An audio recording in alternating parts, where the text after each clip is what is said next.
talk to me a little bit about what this change in FDA policy means for your ability to make these tests, and specifically what this test does. Morgan, as you said, this is an unprecedented policy promulgated by the FDA, which enables a commercial provider like Co-Diagnostics to manufacture and to distribute tests to laboratories within the United States under certain circumstances. And so we have a test that previously had received a CE marking. It was the first U.S. company that had a CE marking on a COVID-19 test.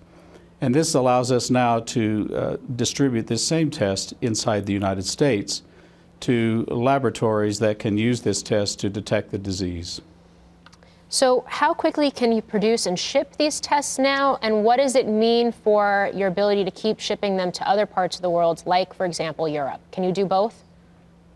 We can do both. Our current capacity in our Salt Lake facility is about 50,000 tests a day, and we have additional capacity that we have arranged for that enables us to do up to 2 million tests a week. And so we have the ability to do a good production level. The United States has a certain capacity now, given this new policy, to really make a dent in this public health crisis. How many tests are ultimately going to be required here in the U.S.? And I realize that's probably a big question that everyone's trying to get their arms around, but it's not just the initial test for someone who may be showing signs or symptoms of coronavirus, but also once they've been diagnosed with it, they've been put into some sort of quarantine. There's more tests that need to happen afterwards to basically clear them to be able to go out into the public again, right?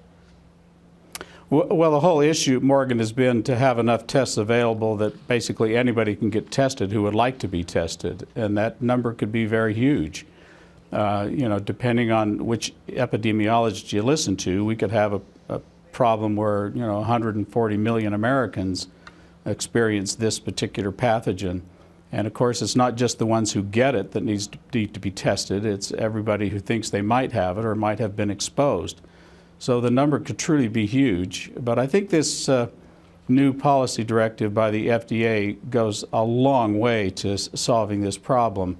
You know, the FDA has to protect the integrity of this process, and they have to demand high quality control. And it's, as a manufacturer of molecular diagnostics tests, we do not resist that type of overseeing by the FDA. This is a serious business. These are people's lives we're talking about. Yeah.